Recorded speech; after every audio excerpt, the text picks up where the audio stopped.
Hey guys, it's Lisa and welcome to my channel. Today we're going to do some more bottle makeovers, and I just have a big stash of these things, so I needed to get some out of the way.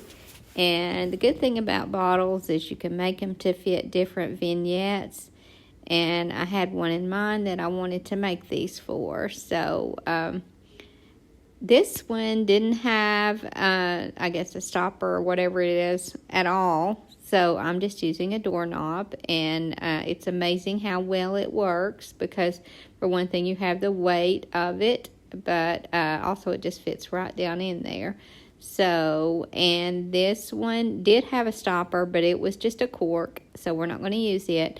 And this doorknob I had on, I couldn't get it off this thing. It doesn't matter because I'm going to be painting this bottle and you'll never see that. And I know that you can see that these are kind of rusty and grungy, and that's fine because they're going to fit right in. And then for my next bottle, this one is just some kind of decorative bottle, and it didn't have a stopper at all. And this is the only doorknob that I had left. And because it isn't dressy at all there on the top, I just cut the center out of a little doily and glued that to the top, and then I'll be painting that. So it makes a really good, I'm calling it a stopper. I know there's another word for it, but I can't think of what that is.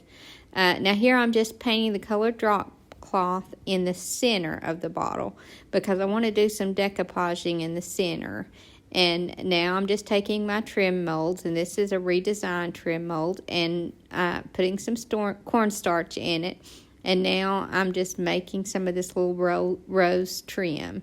And so I'm just making enough that I think I'll have enough, but I'm going to be gluing it onto this bottle. And I think I'll go around the bottom and around the top of the bottle also. So I think about 3 of these will work. So I just make my little molds and then lay them aside. And then I just glue some around that neck, and then around the bottom and the top. But I start with the bottom and realize that maybe I should have waited on that step. Because I'm going to be doing some decoupage. So I use this Tim Holtz paper here, and just kind of glue it as close to that bottom as I can. And then once I get this glued in place with Mod Podge, then I can add my rose mold to the top also and make it kind of go over the top of that. And like I said, I probably should have done this step first on the bottom also, but now I'm gluing this here to the top.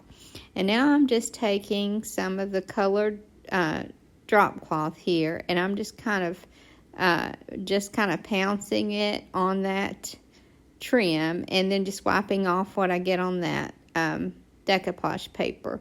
And then also I'm covering the part of the bottle that isn't covered.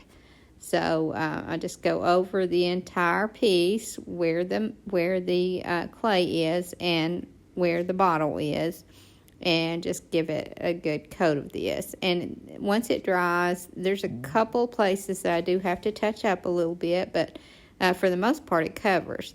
And now here I am just putting a clear wax over this bottle so that I can go back and use some antiquing. Now this is an antiquing glaze that I'm using, and I don't know that you're supposed to do that over a clear wax like this, but I didn't want it to take too dark, so that's why I felt like I needed to do that clear wax first. But I don't know if this is supposed to be this way, but it worked out, and I think that the look was really good. So I may have to give this a little extra time to dry, but I think it turned out good. And now I'm using this little flat bottle here, and I'm also doing that same painting in the center because, again, I'm going to be adding some decoupage paper. And for this particular one, once this is dry well, then I'm just going to Mod Podge just a piece at a time. So I started with that with the front, and now I'm just kind of tearing off little pieces that I feel like will fit, and I'm not worried about the ends being perfect or even close to perfect because I'm going to be layering this. So I'll add some of my clay molds around it in places, and here's one of them that I'm using. And then I'll actually be adding some clay in other places without using the mold. There's just so many things you can do with these bottles. And here I'm just kind of framing this somewhat with these molds. And obviously it's not going to go all the way around. I'm just softening the edges and framing it somewhat. And here I'm just kind of placing it. And then once I get it placed where I want it, then I can go back with some Titebond Thick and Quick and glue that down well. Now, things you could use with this, if you don't have decoupage paper, you could use just a little section of a greeting card or any kind of clip art that you've printed offline. There's lots of free graphics from the Graphics Fairy that you can just print right off. And obviously any kind of decoupage paper. But if you don't own this particular kind, then you're not limited here. You can just kind of do whatever you want to do. And I feel like greeting cards are a really good source. And a lot of times you get those and you don't know what to do with them. Especially all the Christmas cards that you get, but Dollar Tree and Dollar General have cards at a very low price. So once I get this glued down, then I move on to another side, and I'm just going to kind of build this as I go. For this next side, I'm just using some lace that I cut off an old doily that the doily had stains on it, and I started using it, and now I'm still cutting little pieces off. And again, I'm just framing this graphic here. And I don't want this to be perfect at all. I just want it to just kind of organically go around this. And because I'm using scraps, this piece doesn't fit all the way around. And that's not a problem because that just gives me another opportunity to layer. So I glue this on. And also, I'm going to be going back and painting over this lace. So that's going to help it stick even more. So I'll let this dry and then go back later and paint this. But now, because I have this little empty space here, I'm taking some clay and just rolling it out thin. And now I'm just going to kind of tear a little section to go in between that lace. And again, I do that because I want it to look natural. So I just kind of glue that on. And then after I get that glued on, then and this is a very messy job. As you can see, I have it all over my fingers, and it's hard to work the clay when you have this glue on your fingers. And you have to, at least every 5 to 10 minutes, go and wash your hands because that glue is really hard to get off. So now that I've got it glued on there, I'm taking my Kindest Regards stamps and just kind of pressing that into, to add some more I guess, dimension and more details.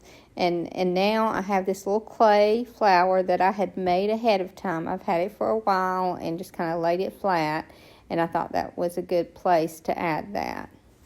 And now that I have the two sides done, and it's time for a third side. And I had made this little mold from the set Birdsong. And that's an IOD mold, and I'm just kind of gluing that randomly on this side. And then for this last side, I decide that I'm just going to glue some bits of clay around it. And in order to do that, I kind of rolled it up somewhat, and then I'm just going to kind of stretch it around and smush it on. And I'm sorry for that technical term, but that's what I'm doing. I'm just kind of smushing it with my fingers and just kind of blending it in somewhat. So what I'm really doing here is just framing this little design in some texture. So this doesn't have to be perfect at all. You're just adding texture.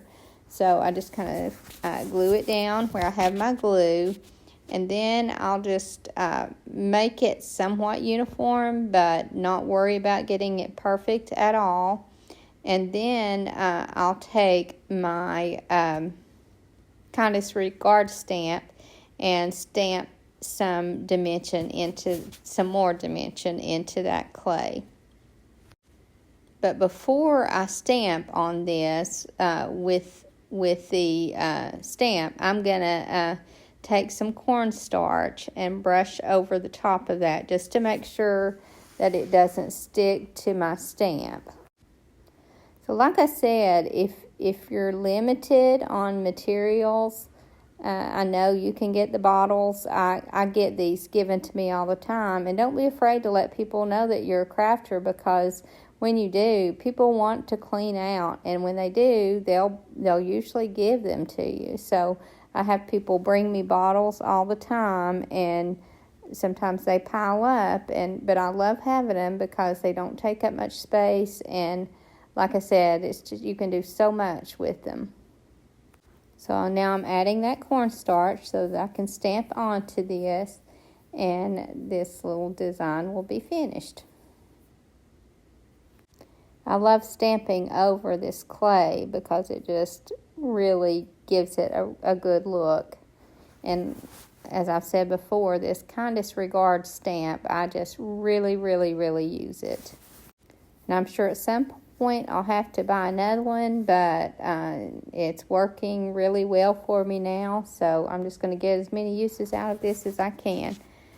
And I somehow lost the footage where I just took some of that clay and randomly added some texture, and I did here around the top, but like I said, I somehow lost that footage, but I just glued some of that clay and kind of pressed it on and added that stamp again just to add more texture to this bottle. And now I'm taking that same paint, the color drop cloth, and painting all those areas where I added clay and embellishments so that it's all cohesive. And again, that paint just kind of sturdies this up more and holds it all together even more. And now I'm just randomly adding that stamp in places where I feel like it needs it. And now I'm using some brown glaze and just kind of going over this entire piece just a little at a time and wiping it off as well as I can. And I got, with this one, I got it a little darker than I wanted it. So I have to do some extra steps on this one to kind of get rid of some of that. And here I'm adding a little bit of white wax and just trying to lighten that up somewhat. Because like I said, I didn't want it to have a brown look. I just wanted it to have an antique look. And this worked just fine. And then I just put that doorknob back in there. And I didn't mention that doorknob went down too low in the bottle. I wanted to add some height. So all I did was just wrap some fabric around it and cover it with lace. The outer cover, or the outer layer, was lace. And then I painted that, and it just kind of build it up some so that when I stick it down in that bottle, it didn't go all the way in.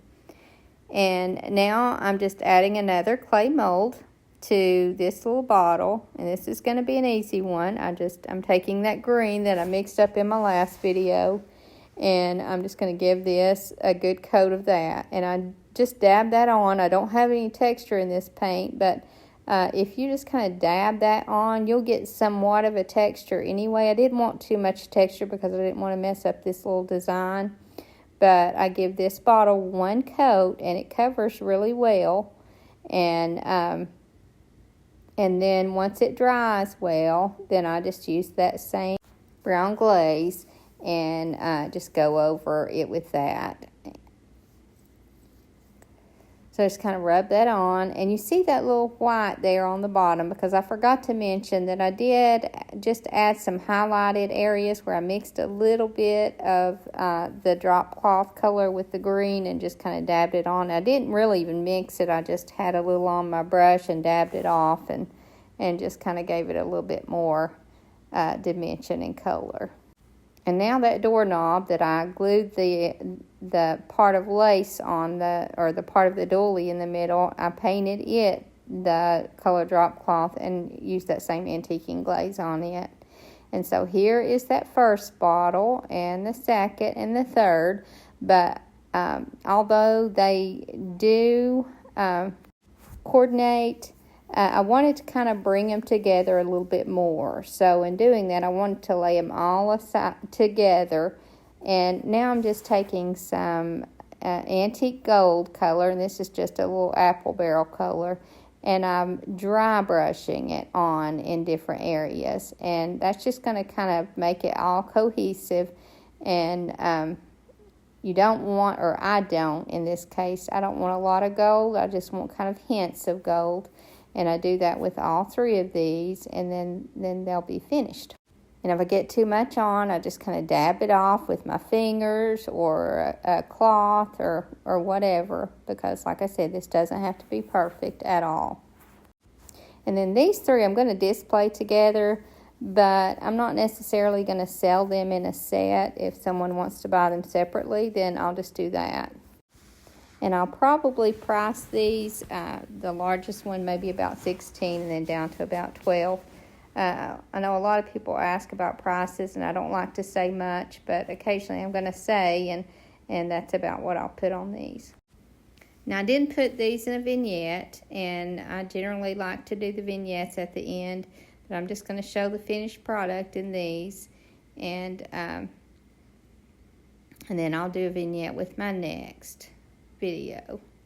Now with these bottles, you can just kind of keep on adding dimension and color, and I would do that by dry brushing it on, but I just kind of stopped here. I could have added more dark in places if I wanted even more dimension and color, but I didn't want to get too many layers going on here. I hope you guys enjoyed this video, and I hope to see you in the next. Thank you so much for watching. Have a great evening, and God bless you and your family.